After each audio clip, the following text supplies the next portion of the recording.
నమస్కారం మేడం. నమస్కారం అండి. పిఠాపురంలో పవన్ కళ్యాణ్ కంటెస్ట్ చేస్తున్నాడు. ఆయన మీద కుట్రలు జరుగుతున్నాయని చాలామంది చెప్తున్నారండి. అంటే ప్రత్యేక 3 మండలాలకి 3 ప్రతినిధులు పెట్టి చూడమని చెప్పారట. అది కాకుండా సేమ్ నేమ్ ఉన్నవాళ్ళు ఇంకో ఇద్దరు కూడా పవన్ కళ్యాణే పేర్లు, ఇంటి పేర్లు మారిపోయి కొద్దిగా అదే గుర్తున్నటువంటి కూడా వాళ్ళు పోటీ చేస్తున్నారటండి. ఏంటంటారు ఇది? అంటే ఇది ప్రత్యర్థుల ఎత్తుగడలు ఇలాగే ఉంటాయండి, దానికి ఎవరూ ఏం చేయలేము. మరి పవన్ కళ్యాణ్ అనే పేరున్న వ్యక్తులు పోటీ చేయొద్దు అని చెప్పి మనం ఎక్కడ చెప్పలేము. వాళ్ళకు వచ్చే గుర్తుల విషయంలో కూడా మనం ఏమీ చేయలేము. ఇట్లాంటి వాటిని మనం ధీటుగా ఎదుర్కోవడమే తప్పితే అంతకంటే చేయగలిగింది ఏమీ లేదు. మరి దీనికి ఒకటే పరిష్కారం ఏంటంటే వీళ్ళు సాధ్యమైనంత వరకు క్యాంపెయినింగ్ బాగా చేసుకోవడం తప్పితే అంతకంటే ఏమీ లేదు. ఇందులో ఒకళ్ళు ఖచ్చితంగా కుట్ర లేకుండా అయితే ఉండదు. దాన్ని మనం ఏం నిరూపించలేము. కొన్ని ఉంటాయి అంటే పవన్ కళ్యాణ్ అని పేరు పెట్టి అంటే వాళ్ళు అంటే ఇప్పుడు పెట్టరు కదండి, ఎత్తుక్కుని వచ్చి ఎక్కడో ఉన్న వాళ్ళని. అదే కదా మరి వ్యూహం అంటే. ఆ వ్యూహం అంటే అదే. నువ్వు ఇలా ఎందుకు చేసావు అంటే మనం అడగలేము ఎందుకు చేశారు అనేది. అంటే కొన్ని అవకాశాలు అలా ఉంటాయి వాళ్ళకి, ఆ అవకాశం దొరికింది వాళ్ళకి అనుకోవడమే. దాన్ని తిప్పి కొట్టడం అంటే ఒకటే పని. వీళ్ళు సమర్థవంతంగా క్యాంపెయినింగ్ చేసుకోవటం, వీళ్ళు సమర్థవంతంగా పోల్ మేనేజ్మెంట్ చేసుకోవడం, నిత్యం ప్రజలతో సంబంధాలు కలిగి ఉండటం, ఈ ఎలక్షన్లో అయిపోయే లోపు వరకు శక్తి వంచన లేకుండా పనిచేయడం ఒక్కటే తారక మంత్రం దీనికి. ఇంకా ఆ ముగ్గురు ఎదురు పార్టీ వాళ్ళు ఎంతో కష్టపడి తీసుకొచ్చుంటారు. అయ్యో పాపం పవన్ కళ్యాణ్కి కష్టము, పవన్ కళ్యాణ్కి దీనివల్ల బాధ నష్టము అంటే వాళ్ళు ఎందుకు తీసేస్తారు కదా. వాళ్ళకి కావాల్సింది ఓడిపోవాలని అది అందుకని మరి అలాంటప్పుడు దాని గురించి మనం బాధపడాల్సిన అవసరం. ఇవన్నీ వ్యూహాల్లో భాగాలు. మీకు చేతనైతే మీరు కూడా అలాంటి వ్యూహాలు చేయొచ్చు. ఇప్పుడు పోయినసారి ఇట్లాగే తెలంగాణలో కారు గుర్తు కదా టిఆర్ఎస్ పార్టీని, కారు గుర్తును పోలిన ట్రాక్టరు ఇట్లాంటి కొన్ని వాహనాలు ఉండేటట్టు బస్సు ఇట్లాంటివి కొంతమందికి కేటాయించబడ్డాయి. దానివల్ల వాళ్ళకి ఓట్లు తగ్గినాయి. అంటే కారుకి వేయాల్సిన వాళ్ళు లారీకి వేశారు, కారుకి వేయాల్సిన వాళ్ళు ట్రాక్టర్కి వేశారు. వేసినందువల్ల వీళ్ళ ఉద్దేశం ఏంటంటే ఆ ఓట్లు మాకే పడేయి, కానీ గుర్తుల్లో కన్ఫ్యూజ్ అయ్యి వాళ్ళు అట్లా వేశారు అని చెప్పి ఎలక్షన్ కమిషన్ మొరబెట్టుకుంటే దానికి మేము ఏం చేయలేము. అది ఎలా కుదురుతుంది? గుర్తన్న తర్వాత ఏదో ఒక గుర్తు అయితే మేము ఇవ్వాల్సిందే కదా ఇండిపెండెంట్లకి. అంటే అక్కడ కూడా ఇదే పని చేయాలి. వాళ్ళు కారు గురించి చెప్పుకోవాలి, మీరు ఎక్కువ జనాల్లోకి వెళ్ళాలి.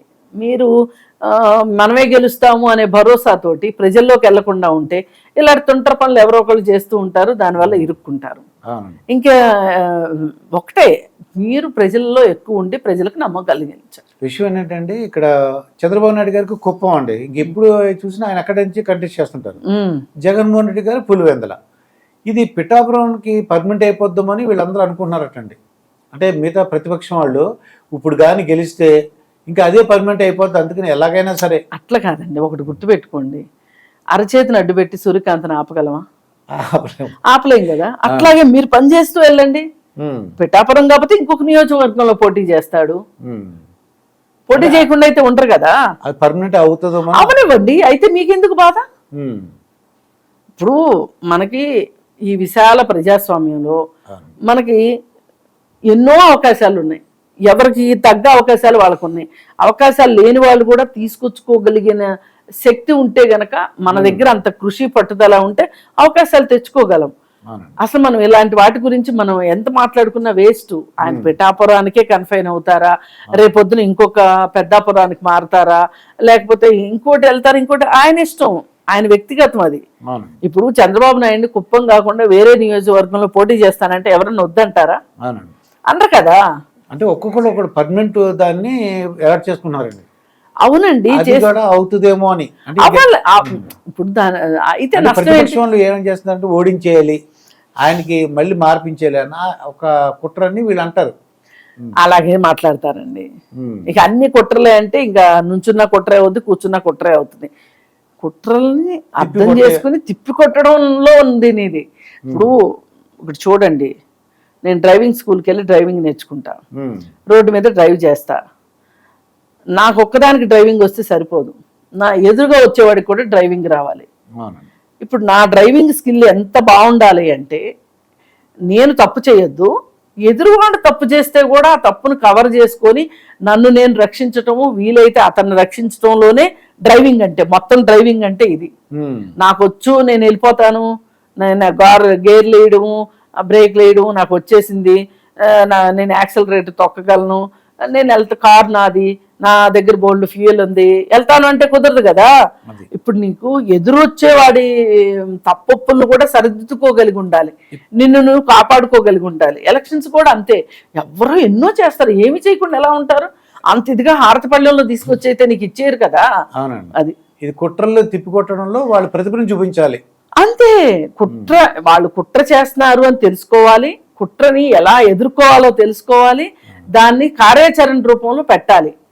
అప్పుడు మాత్రమే, అంతేగాని కుట్ర అని ఇక్కడ జపం చేసుకుంటా కూర్చుంటే ఏమొస్తుంది?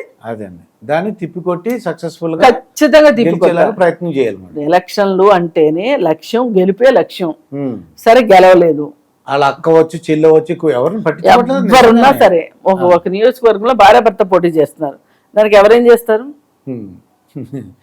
మరి దాన్ని బట్టి ఇంకా చూసుకుంటే ఫ్యామిలీ రిలేషన్ కూడా అక్కడ పోయినట్టే. అంతే మరి. అక్కడ ఏంటంటే రాజకీయం చూసుకుంటున్నారు అంతే అండి, అంతే.